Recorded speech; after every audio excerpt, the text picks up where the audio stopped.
d'Issiro. L'escorte présidentielle est en train de faire son entrée ici. À cet endroit où nous nous trouvons, le président de la République, Félix-Antoine Tshisekedi Tshilombo, et la distinguée première dame se trouvent bel et bien dans cette escorte présidentielle. Le chef de l'État qui entame dès cet instant une mission d'itinérance de quelques jours ici à Issiro, dans la province de Bazouélé.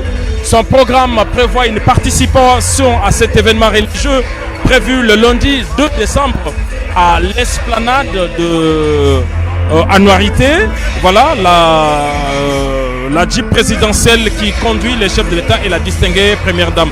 Et l'autre étape sera des activités politiques qu'il va mener ici avec le gouverneur de province, avec les députés provinciaux, les députés nationaux.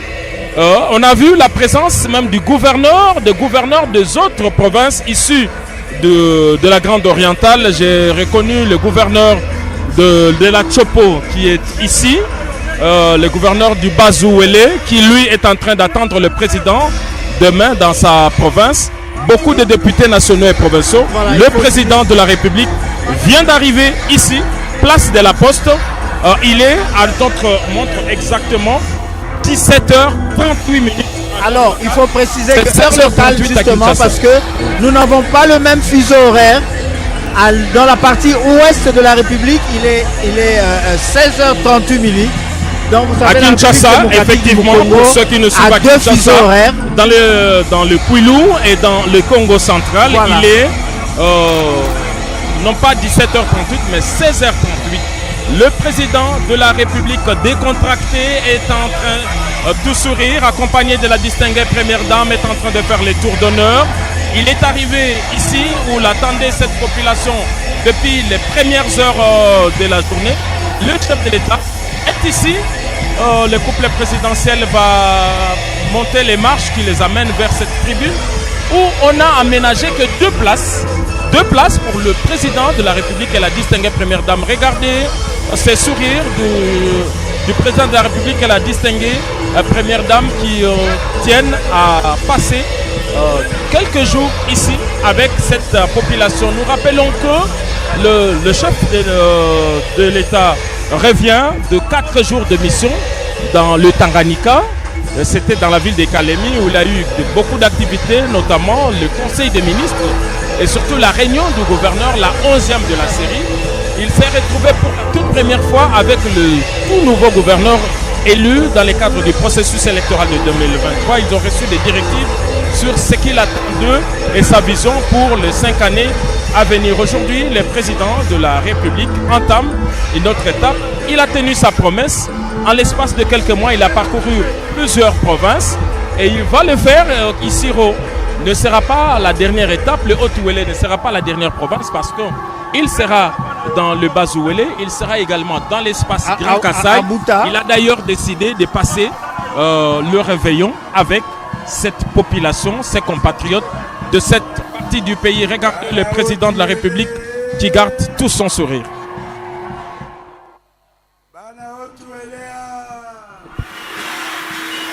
Et c'est Wezali, hein? Ibe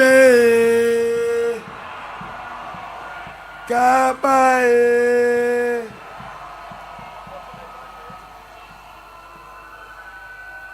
et c'est Wezali Yakokoka Papa Aye Aye paye mon côté, hein? Aye na maman, hein? Mais maman Denise Ayaka kaka. To yambana no bangona mikele kele.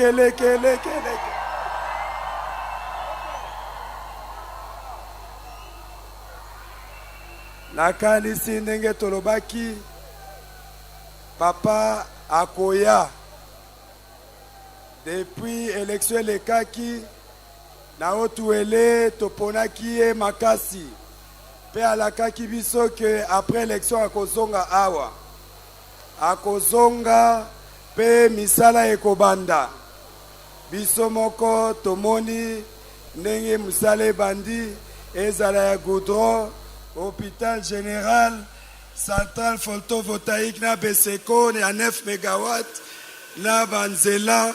En tout cas, esengo ezali ya koyamba ye. Mais lelo eza mukolo na ye. Na koloba mingi te, to kotikela ye maloba, ye apesa bino mbote, pe na mikele kele mingi to yambi papa Tshisekedi mokonzi ya mboka.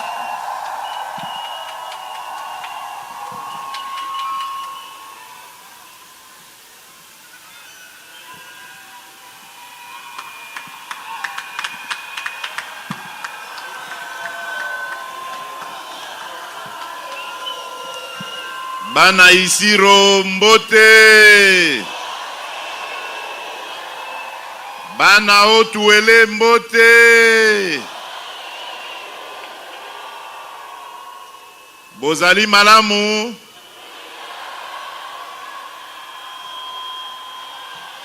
En tout cas, namoni penza boyambinga ne sengo mingi seke boza malamu. Ya liboso nalingi natonda bino nanu botondi ndenge boyambinga ipenza nesengo makasi. Botondi lisusu ndenge papa gouverneur alobi pona confiance oyo bopesaka ngai na maponomi.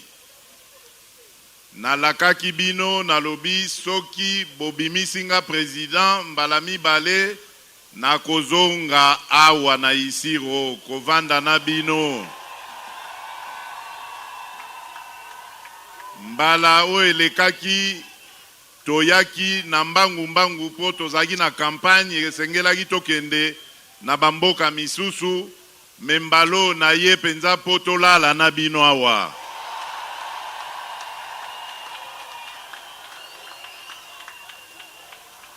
Na ye kotala misala oyo ebandi o nalakaki bino po na ko développer mboka na biso ya Isiro pe province na biso ya Otuele. Po nalingi koyoka ngo na sango te, nalingi komimonela ngai moko. Na ye pe lisusu po tokanisa molimo ya mwana na biso, ya ndeko na biso, ya sœur na biso annualité. Mokolo ya lendi ekozala mokolo yesengo pe ya mawa. Esengo po batomboli lokumu ya mwana na biso annualité na papa wa Roma. Kasi mawa pona kotala ba circonstance nini akufelaki na kozongela yango. Nalingi naloba boye batata ba mama bandeko na ngai oyo ya Otuele. Na campagne tango na yaki awa na pesaki bino promesse ya 6 engagements nazali kozwa na miso na bino. Mikano Motoba nalobaki nako s'engager na miso na bino pe na miso ya Congo mobimba po ete soki bo pesinga confiance na banda na mosala ya koluka misala po na ba jeune. Boyebi ke mboka na biso, population na biso, etondi nde kotonda na ba jeune. Alors soki tolingi ko garantir ke mboka na biso etikala seko na seko, malamu na développement, esengeli to batela oya biso bilenge. Bilenge basi, bilenge mibali. Engagement wana na bandi deja ko salela yango. Yango na eko ebisa bino ke na mikolo eko ya bokomona ba agence o eko koma awa pona kolandela makambo na bino ya misala. Po ba jeune ebele basalaka erreur ya kokanisa ke mosala eza kaka na mbula matadi. Mosala ezali kaka mbula matadi te, mosala ezali pe mayele na yo pe makasi na yo moko elenge. D'ailleurs, yango kutu mutu ebotaka misala ebele ke oya mbula matadi. Mbula matadi akopesa misala me kosuka nesika moko boye po akoki koleka ndelo wana te. Mais ba privé o tobengaka ba entrepreneur privé bango bakoki ko luka ko misala ndenge balingi. Alors yango wana politique na ngai ezali ya kopesa misala na ba jeune. Po ete ba jeune soki bazwi misala bako engager pe ba jeune lokola bango chômage ekosila. Engagement ya mibale nazwaki ezalaki engagement o etali likambo ya sécurité. Yango nalingi naniata sete esika wana po na bino bandeko na biso ya otuwele. Na wuti koloba wake toye ko commémorer 60 ans ya liwa ya ndeko na biso sœur Anuarité. Toye soki boyebi ebele kati na bino babota makina note atanga yoyo nazaki nanu mwana muke penza tango sœur Anuarité a zwaki likama. Ezalaki kaka makambo oyo bapaya bazako lukela biso lelo ya mbilinga. Ba rébellion esalaki ke ndeko na biso wana akuta na liwa. Lelo lisusu bandeko na biso ba Congolais bavanda te bazoyoka na lisusu na bapaya po bamema lisusu mobulu na liwa na mboka na biso. Likambo wana bino batu bosi boswama na yango bokoki kondima yango susu te. Tokani bondima maloba ya sukali ya lokuta te. Kongo na biso ekobonga na nzela ya mobulu te. Kongo na biso ekobonga na nzela ya lisanga ya bana Kongo. Esengeli tozala bomoko, totala, tosangisa mayele na biso, makanisi na biso, totala ndenge ya kotombola mboka na biso. Nde mosala ngai nazali kokamba na gouvernement na ngai mobimba. Bomoni kutu mama premier ministre azali awa na ba collègue na ye ba ministre bazali awa po nasenga kibaya totala na bango ba problème o ezali awa toyeba ndenge ya kosilisa yango. Donc likambo na lobi ya sécurité ezali likambo motuya makasi. Po soki insécurité koti na mboka makambo ya développement pe esili. Makambo ya kelasi pe esili. Makambo ya misala esili. Makambo ya kotonga banzela esili.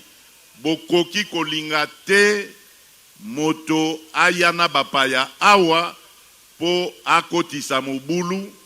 Nyonso wana ezali lokuta bazali kolukande bazwa biso nde na boumbu. Mboka Congo ezali na ba richesse ebele eloko bazali koluka ezali nde ba richesse ya mboka na biso. Bazali na tina na bino te. Bakoyande bakangi bino na boumbu babandi kotimola ba richesse o ezali awa bazwa bomengo batika bino na pasi. Likambo wana ata ndeko na yo aye na likambo wana boya yango funda ye pa bakonzi bakanga ye. Bokoki kondima moto aya na lisolo ya mobulu awate. Likambo misato ona lakaki bino bisika nyonso nazalaka koleka na bosa nte na campagne nazalaki koyoka kaka oh dollar.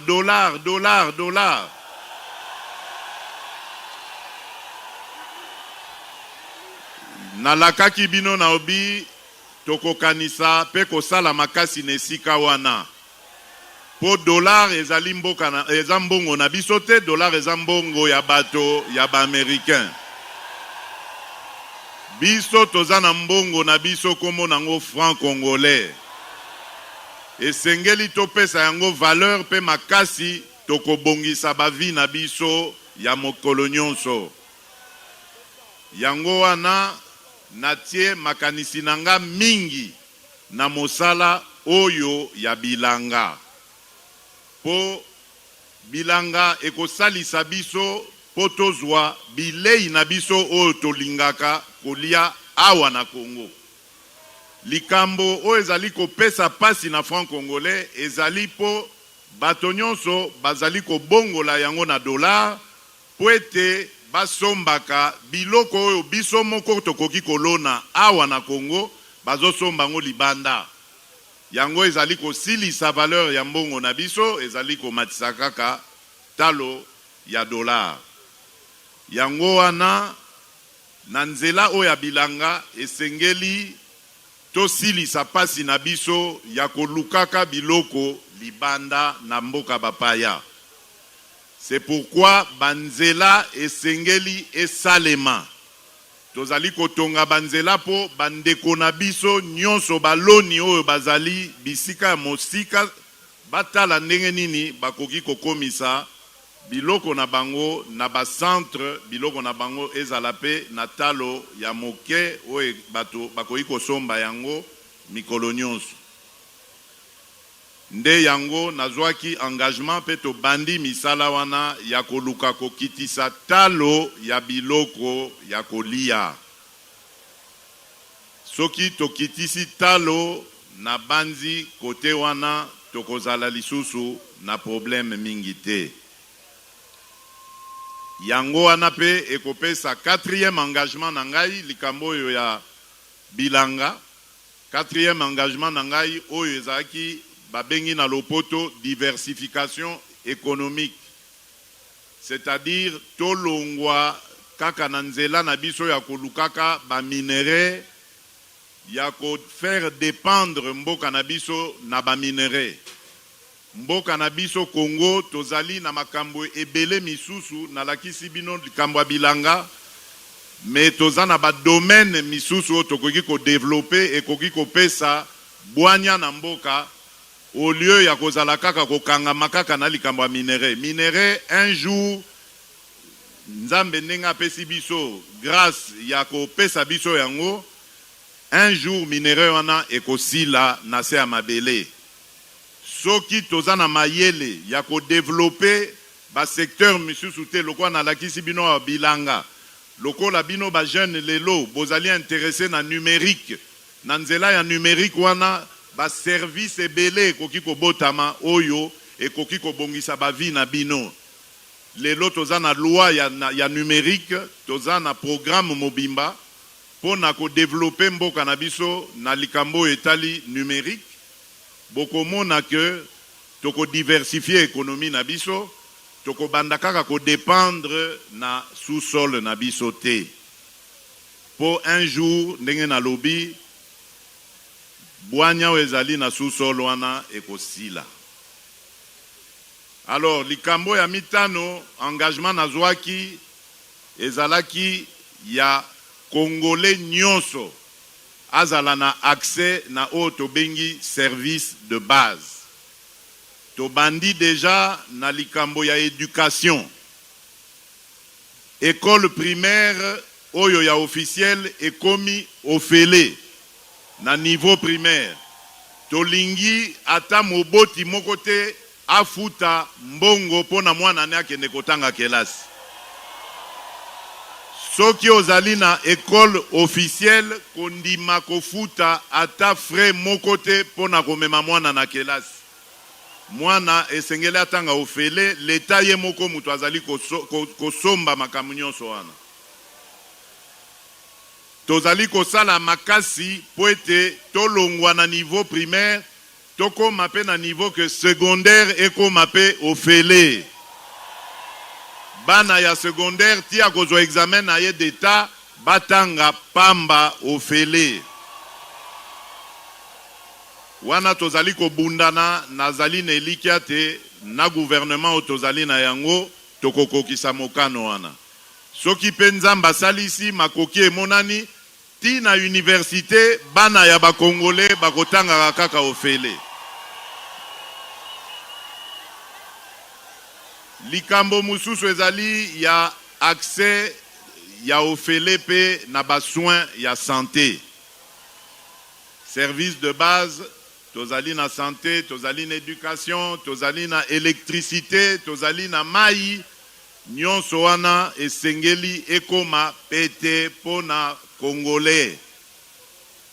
Tobandi déjà na likambo yo tobengi couverture santé universelle. Bokoyoka yango soki nanu boyoki yango te. Couverture santé universelle wana elakisi te mwana Congo nyonso. Azala mwana mozui, azala mwana mozangi, akoka kokende soki azwi bokono, akoka kokende l'hôpitalo basoigner ye. Tosali na lombango po tomonaki catégorie o tozali kobenga mère enfant, ba mama na bana o babotami sika. Tomonaki ke ebele bazalaki kokuta na penza na likama ya liwa na nzela wana. Soit mama akufi na kobota, soit mwana ye moko akufi po abotami na ba condition malamu te. Yango wana tobandi nanu na kategoria ba mama na bana tolobi kote wana pe kobota ekokoma ofele Congo mobimba. Et si andi déjà na ba province misusu na ebite soki se komi awa. Est-ce que c'est komi awa?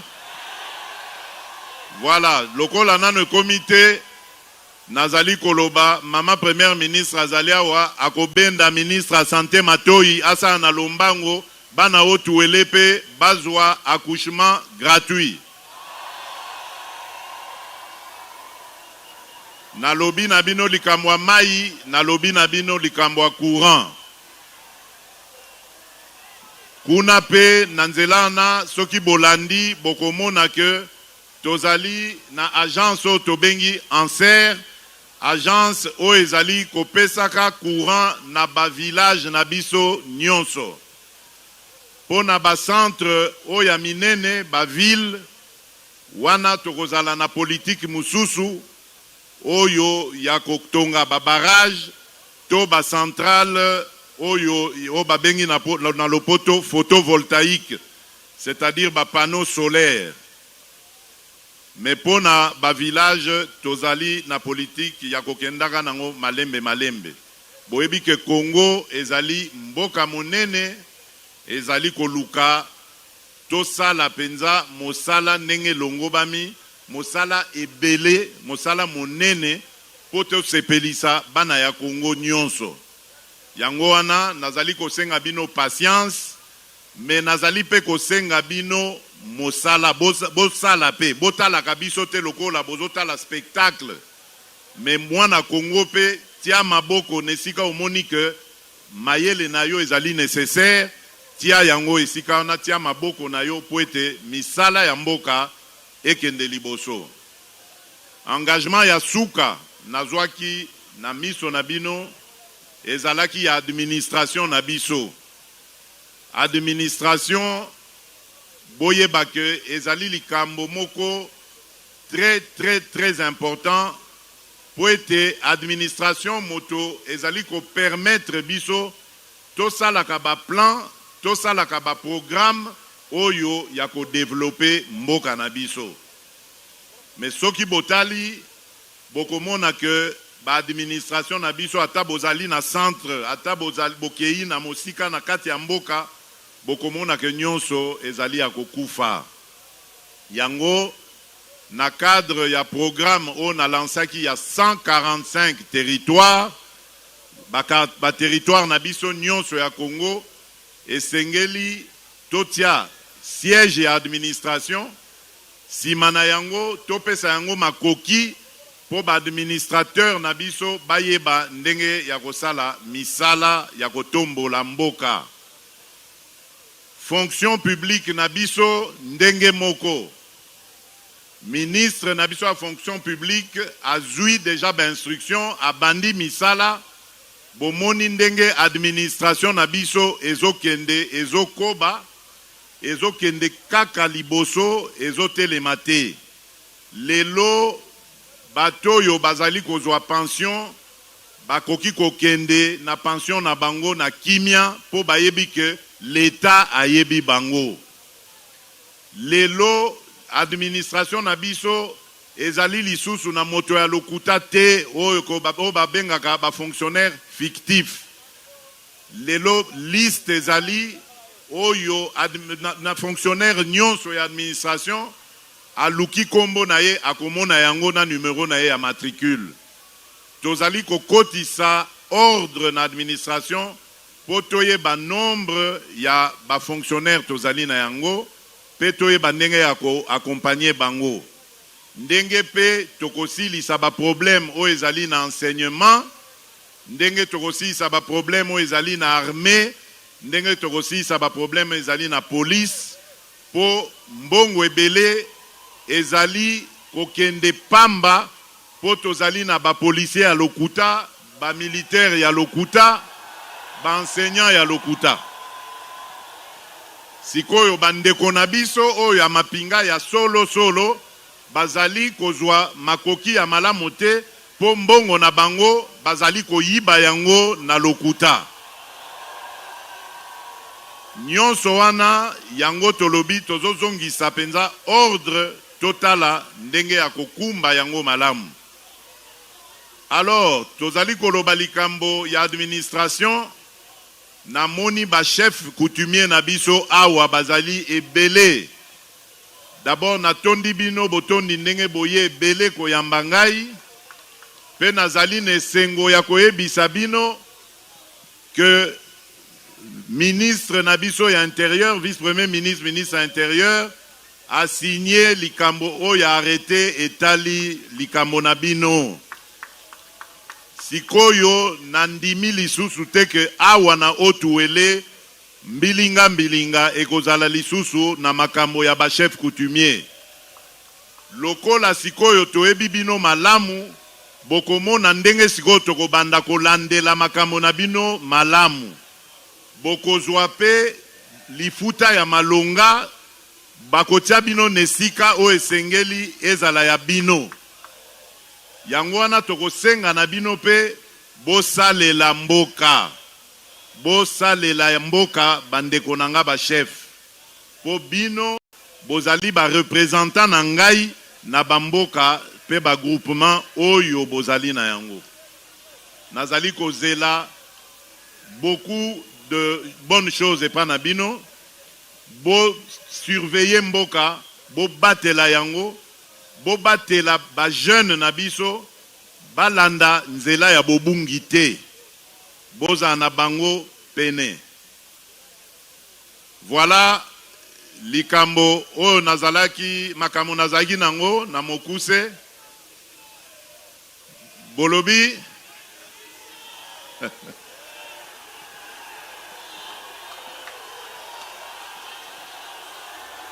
bon, likambo constitution.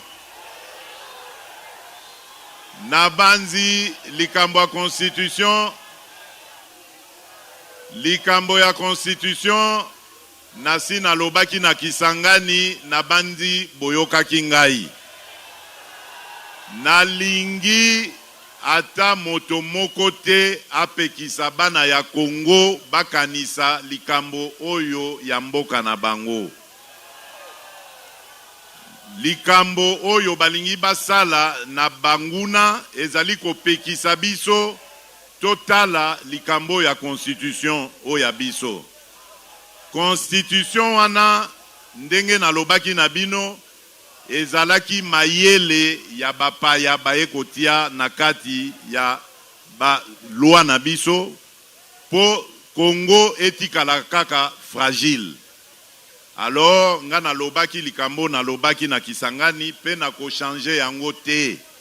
Ndenge na lobaki constitution ekopesama na bana mboka batanga yango malamu batala likambo nini ezali ya kobongisa na kati wana. Soki esili bakolakisa bino peuple congolais po bino nde bakonzi souverain ya mboka oyo ezali peuple congolais. Moto aya kokosa bino te, azala politicien, azala sango, azala pasteur, azala nani akosa bino te. Bozali na droit ya kotala constitution na bino pe kopona eloko nini ezali ya malamu na kati wana to ya mabe ya kolongola. Baya kokosa bino te. Pe ngai pe naza wana po nazala vigilant, natika ata mutu moko te aya kokosa ba Congolais. Et puis baya koyebisa bino te que soki to bandi kokanisa na likambo ya constitution elakisi bana ya Congo bakobunda bakokabwa na kati na bango lokuta. Ezali mayele, ezali likambo ya mayele tozali kotia, tozali kosangisa. Ezali likambo ya bitumba te, bitumba ekouta wapi. Bako sabino pete ke likambo wana ezali président zali koluka 3e mandat na ye lokuta. Likambo ya 3e mandat ezali awate. Likambo nga nazali koluka ezali ya kotala ndenge nini nakoki kosala po natia mboka na ngai na nzela ya malamu. Po mokolo na kosilisa mission na ngai natika oyo akozongela ngai sima nzela malamu oyo yepe akolanda po na kokontinue kotonga mboka na biso Congo. Donc bako sabino te na banguna waneza batu bazui mikano mitindo ya bato oyo ya libanda banguna ya mboka na biso oyo bazali kosala bitumba ozali komona tozali ko vivre na est wana. Bato wana nde baza kozwa mitindo kuna baya kobebisa mitema ya bana Congo awa. Bolanda bango te, bosala ngai confiance, ngai na yepo na koboma ndeko na ngai Congolais te, na yepo na koboma mboka na ngai Congo te. Toyokani? Voilà. Na yebi ke tokomona na lisusu tozali na bino awa ti mokolo ya lendi. Nakomona ebele kati na bino po bokoya na ndenge ya ba delegation nakoyamba bino tosolola nayoka makambu bozali na yango na mitema. Pona lelo nasukise bongo Nkolo abatela bino. Merci, merci, merci, merci Nabino. Alors, le président de la République a rendu hommage à Anoalité tout en regrettant les circonstances de sa mort. C'était le période de rébellion. Nous l'avons souligné jusqu'à Kusema Koibatimba dans nos commentaires antérieurs. Il dit venir à Isirou pour faire le suivi des travaux qui ont déjà débuté pour le développement de la province. Il a rappelé ses engagements de campagne, l'emploi de jeunes, l'accès aux services sociaux de base, les routes, l'autosuffisance alimentaire. Il a mis l'accent sur l'agriculture et la diversification économique et enfin l'administration. Et pour terminer, il a parlé de l'administration publique qui est désormais débarrassée de tout le fictif. Et pour terminer, il a parlé de la Constitution à la demande d'ailleurs du public qui a estimé que c'est un sujet qu'il a oublié. Le public qui est Constitution et le président de la République a dit que tout ce qu'il a déclaré à Kisangani, il était on ne peut plus clair. Le président de la République s'est exprimé pendant une demi-heure, 30 minutes exactement. C'est à 17h42 heure locale que le président de la République a pris la parole ici à la tribune, place de la Poste. Il a commencé par saluer la population d'Issiro et leur dire toute sa fierté pour l'accueil lui réservé. Merci pour la confiance que vous m'avez donnée aux élections de 2023. J'avais promis de revenir et je suis là, a dit le président de la République. Le chef de l'État s'est justifié également pour dire que la dernière fois, il n'avait pas eu le temps, mais cette fois, il reste avec eux pendant plusieurs fois. Le président de la République a abordé les programmes ces 6 engagements pris au moment de la campagne électorale avec en prime la création des emplois pour le jeune. Dans les jours à venir, a dit le président de la République, il y aura une agence qui va s'occuper de l'employabilité des jeunes. Le chef de l'État a dit que les emplois, on ne les trouve pas seulement au niveau de l'administration, mais aussi ils peuvent être créateurs d'emplois. Tout de suite, compte rendu du gouvernement.